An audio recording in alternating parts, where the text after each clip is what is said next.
My sister told my boyfriend I was the lesser twin and cut the brakes on my bike the morning of our anniversary. My mom didn't care because to her, thinness equals value. Fast forward to today, they're crying when they see themselves in the mirror. The mechanic called me into the repair area and asked whether anyone had a reason to want me injured. My bicycle had not developed a normal brake problem. Someone had deliberately interfered with it shortly before I rode downhill toward a busy intersection on the morning of my anniversary. I survived because a delivery truck blocked the bike lane, forcing me to test the brakes before the steepest part of the route. I jumped off, hit the pavement, and fractured my wrist. My twin sister, Lauren, told our mother it had been a harmless prank meant to stop me from meeting my boyfriend. Mom's response was, "She didn't know you would fall." What neither of them knew was that our apartment garage camera had captured Lauren beside my bike at 5:42 that morning. It also recorded what she said while leaving, but the footage was only the beginning. 2 years later, Mom and Lauren stood inside a gallery surrounded by mirrors. Every cruel sentence they had used to rank our bodies was printed across the glass in their own words. For the first time, they could not look at me without seeing themselves. My name is Hannah. Lauren and I are 28 now. We are identical twins, although our mother, Patricia, spent our childhood teaching everyone to search for differences. Lauren was born 7 minutes before me and was slightly smaller. Mom turned those facts into identities. Lauren was the delicate twin. I was the sturdy twin. Lauren received dresses with fitted waists. I received clothes that were more forgiving. Before we were old enough to understand body size, we understood ranking. Mom had worked as a department store model in her 20s and remained intensely focused on appearance. She believed thinness proved self-control, beauty created opportunity, and anyone who denied those rules was pretending the world worked differently. She did not call herself cruel. She called herself honest. At 8, Lauren and I entered a local dance program. The instructor placed me in the front row because I remembered choreography. Mom asked why Lauren was behind me when Lauren had the better lines. I did not know what that meant, but I knew Mom believed the arrangement was wrong. At 11, Mom took us shopping for school clothes. When we tried on the same jeans, Lauren's pair was one size smaller. Mom congratulated her in front of the cashier. Then she told me we could find something less revealing. Lauren learned that being smaller made her valuable.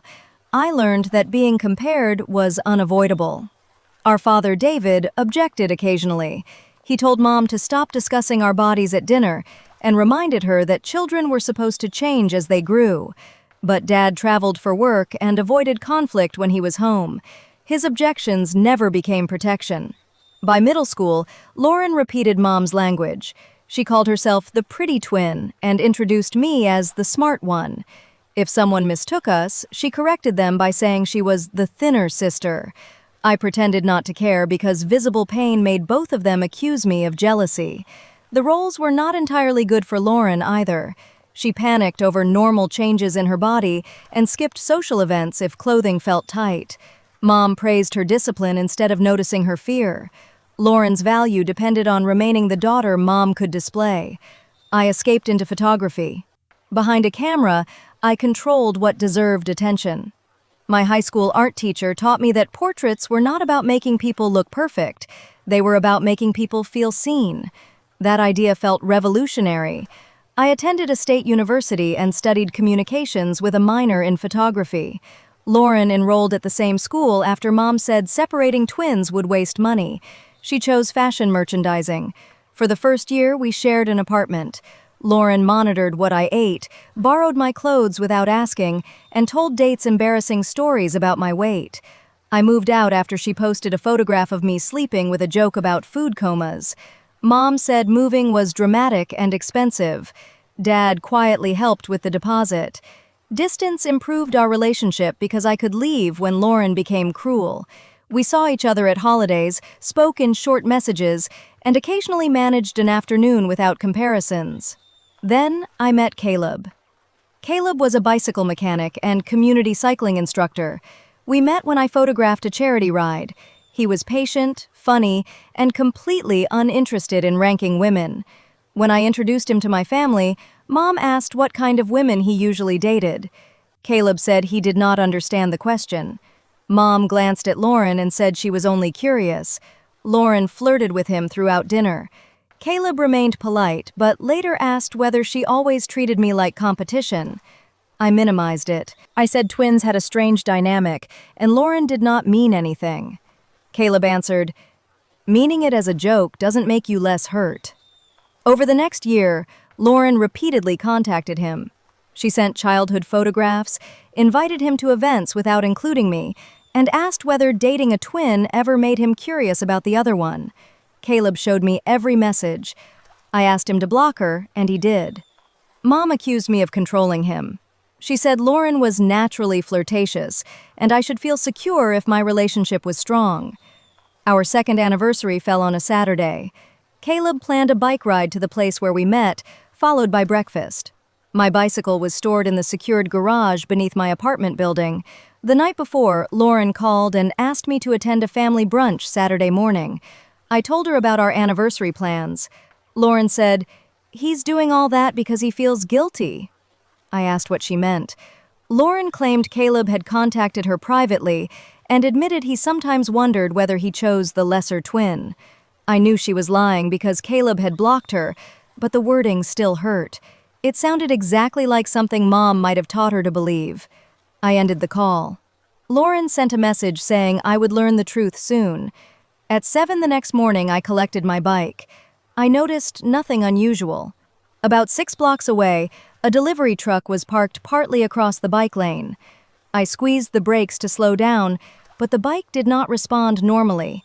I turned toward the curb and jumped before reaching the truck. My left wrist hit first.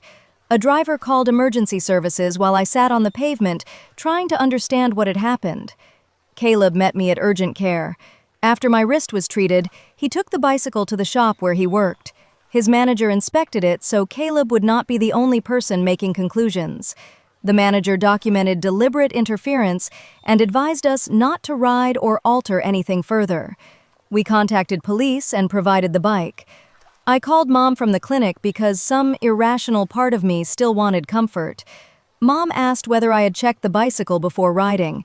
She said Caleb's shop might exaggerate the issue because he disliked Lauren. Then Lauren took the phone. She told me, "You weren't supposed to get hurt. You were supposed to miss the date and finally listen to me." I asked whether she had touched my bike. Lauren said she had only made it temporarily unusable, and Caleb was turning it into a crime. Mom returned to the call and said, "She didn't know you would fall." That was the moment I stopped treating Mom as a confused referee. She had heard Lauren admit interfering with safety equipment after I fractured my wrist, and her first instinct was to reduce Lauren's responsibility. I told both of them not to contact me again. The apartment manager reviewed the garage camera. It showed Lauren entering behind another resident at 5:37 a.m. She approached my bicycle, crouched beside it for several minutes, and left. As she passed near the camera, the audio captured her speaking into her phone. Lauren said, "Let's see how romantic he thinks she is when she can't even show up." She had sent that voice message to a friend. The friend later provided the full conversation, which included Lauren saying she wanted Caleb to realize I was unreliable. Police arrested Lauren after reviewing the footage and the mechanical report. She was not treated as someone who had made a cute sibling joke. She was accused of intentionally creating a dangerous condition that caused injury. Mom paid for her attorney and immediately began telling relatives that Caleb had pressured me to criminalize a family disagreement. Dad finally refused to participate. He moved into a hotel after Mom demanded that he say the garage footage was unclear. Lauren's attorney negotiated a plea that included probation, restitution, community service, and a no-contact order. The exact charge was less severe than some relatives expected because the case did not establish that she intended serious injury. It did establish that she intentionally interfered with the bike and caused harm. I accepted the plea because I did not want a trial centered on arguments about my body and relationship. Mom called the outcome proof that Lauren was not dangerous. She ignored the fact that a judge had ordered her to stay away from me. I went no contact with Mom as well. Recovery took longer emotionally than physically. My wrist healed. The fear did not. For months, I checked my bicycle before every ride and sometimes abandoned the trip anyway. Caleb never pressured me to return to cycling. He also never treated the incident as proof that he needed to protect me from every decision. He helped me rebuild trust in myself rather than replacing it with dependence on him. During therapy, I began writing down the exact phrases Mom and Lauren had used over the years. The sturdy twin. The lesser twin. Thinness equals value. Pretty gets invited, smart gets hired. She would be beautiful if she tried. Seeing the sentences together made them look less like isolated comments and more like a system. I had been developing a portrait series about inherited body shame before the incident. Afterward, I changed the project. I photographed women standing before mirrors marked with comments they had heard from family members. The subjects wrote their own responses on transparent film layered over the glass. The project was called What the Mirror Learned. I did not use Mom's or Lauren's names. I did not include their photographs, court records, or private messages. Their words appeared among dozens contributed anonymously by participants. The series received a small gallery grant. Caleb helped build stands that allowed viewers to see both the printed phrases and their own reflections. 2 years after the bike incident, the exhibition opened. Dad attended. We had rebuilt limited contact after he apologized for years of treating silence as neutrality. He admitted that leaving Mom only after physical danger occurred did not erase the childhood comments he had allowed. I did not invite Mom or Lauren. They came anyway. The no-contact order involving Lauren had expired, but gallery staff knew our history and remained nearby. Mom entered first. Lauren followed, wearing sunglasses and a long coat even though it was warm. They walked through several portraits without speaking. Then they reached the central installation, a 3-panel mirror covered with phrases about twins, daughters, and thinness. One line read, "Thinness equals value." Mom had said those exact words when we were 16, and I asked why Lauren received a more expensive homecoming dress. I had written the date beneath the phrase as part of the artwork's archive, though viewers saw only the sentence. Another line read, "He chose the lesser twin." Lauren stopped moving. Because the words were printed on reflective glass, Mom and Lauren could not read them without seeing their own faces behind them. Around the phrases, participants had written responses. "My body is not a ranking. Love is not a beauty contest.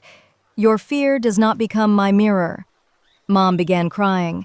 She asked whether the installation was intended to humiliate her. I told Mom the installation was about what those words did to the people who heard them. If she recognized herself, that recognition belonged to her. Lauren accused me of building a career from destroying our family. A woman standing nearby turned and said one of the phrases came from her father, not from my family. That was the power of the project. Mom and Lauren were not uniquely monstrous. They were looking at a language of harm shared by many families. Lauren stared at herself beneath the words, "the lesser twin." Then she removed her sunglasses and cried. For one moment, I saw the frightened girl who had learned that being smaller was the only secure position in our family. I felt compassion. I did not mistake compassion for permission. Lauren told me Mom had compared us even when I was not present. Whenever Lauren gained weight or failed at something, Mom warned her she was becoming like me. Lauren said she had spent her entire life terrified that love could transfer from one twin to the other. I answered that none of that excused risking my life. Lauren said she knew. It was the first time she had acknowledged the danger without adding that she did not mean for me to fall. Mom was less willing. She said every parent made comments, and no one could predict which child would become sensitive. Dad told her from across the room that he had predicted it repeatedly and chosen not to stop her. Mom left the gallery. Lauren remained for another 20 minutes. She read the statements written by other women and asked for the name of the therapist who had advised the project. I gave her the public resource list available to every visitor, not my personal therapist's information. The exhibition did not magically repair us. Lauren and I are not close. She has sent 2 letters through an attorney-approved channel. The first contained excuses, the second named specific actions, and did not ask for forgiveness. I have not decided whether to respond. Mom still tells relatives the gallery was revenge. Several have seen it and disagree. Dad remains separated from her and is attending therapy. Caleb and I are engaged. We still ride bicycles, although I prefer routes without steep hills. On our most recent anniversary, I rode past the intersection where I fell. I stopped because I chose to, checked the traffic, and continued. The mirror did not punish Mom and Lauren by making them less attractive. It did something more honest. It reflected the values they had inherited, repeated, and used against me. Whether they change after seeing that reflection is not under my control. The gallery scene makes more sense when I explain how deeply mirrors were connected to our childhood. Mom kept a full-length mirror in the hallway outside our bedrooms. Before school dances, she made Lauren and me stand beside each other while she adjusted our clothes. She would pull fabric at my waist, smooth Lauren's dress, and ask whether I could see the difference effort made. When we were 13, I covered the mirror with a blanket. Mom removed it and said avoiding reflection was how people lost control of themselves. Lauren laughed, but later that night I heard her crying because Mom had said her arms looked heavier than the week before. We were not competing for beauty. We were competing for temporary safety from the same judge. Lauren sometimes protected me. At 15, she refused to attend a pool party after Mom told me I should wear a shirt over my swimsuit. Lauren claimed she felt sick, so I would not be the only twin staying home. Moments like that kept me believing our closeness could return if I tolerated the cruelty long enough. The pattern worsened in college. Lauren used our resemblance when it benefited her and emphasized our differences when it did not. She borrowed my identification once to enter an event after losing hers, but later told a classmate she hated when people confused us because she had worked harder on her appearance. When I moved out, Lauren cried and said I was breaking the twin bond. She did not apologize for posting the sleeping photograph. Mom focused on the rent increase rather than why I no longer felt safe. Caleb's arrival threatened the ranking system because he met Lauren and still chose me without needing to insult her. She could not explain that through Mom's rule that the thinner twin always held more value. Instead of questioning the rule, Lauren decided Caleb must be confused, guilty, or secretly interested in her. After the bike incident, the friend who received Lauren's voice messages initially refused to cooperate. Her name was Tessa, and she feared being blamed for not warning me. The messages showed that Lauren had talked about making me miss the anniversary, but Tessa believed she was exaggerating. Tessa eventually provided the conversation after police explained that preserving it mattered. She also apologized to me. I did not blame her for failing to predict a dangerous act from a cruel joke, but her hesitation showed how easily Lauren surrounded harm with language that made it sound unserious. Mom attacked Tessa online and called her disloyal.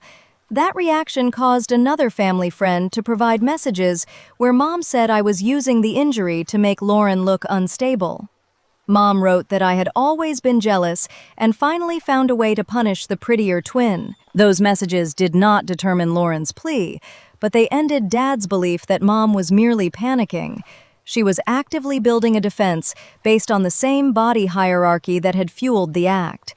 Dad's separation from Mom was not immediate. He returned home after the hotel and tried couples counseling. Mom attended twice, then stopped because the therapist refused to treat my decision to report Lauren as the main problem. Dad moved into an apartment 3 months later. I was angry that it took physical danger for him to leave.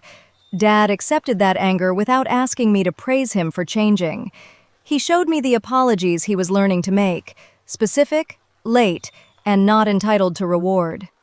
The legal process also forced me to hear arguments that made the harm seem smaller. Lauren's attorney emphasized that she had not predicted the route, traffic, or fall.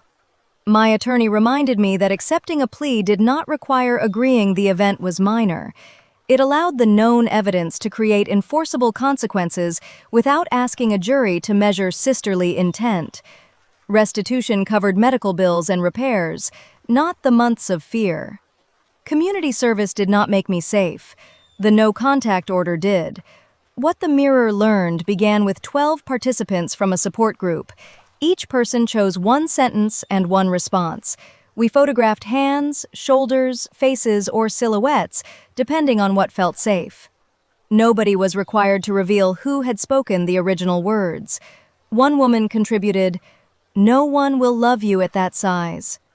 Her response was, "My children learned love by watching what I survived." Another contributed, "You would be beautiful if you tried." She wrote, "Existing is not a failed attempt at beauty." Their experiences prevented the project from becoming a private attack on my family. The gallery grant came only after an independent panel reviewed our consent process and purpose. I debated removing "thinness equals value" and "the lesser twin" because they were recognizable. The participants encouraged me to keep them. One said anonymity should protect survivors from unwanted exposure, not protect harmful language from being named. When Mom and Lauren appeared at the opening, my first instinct was to leave. Gallery staff offered to remove them. I chose to stay because the space belonged to every participant, not to our family conflict. Lauren's tears did not feel like victory. They showed that she finally saw the trap around her own life. Mom's tears felt different.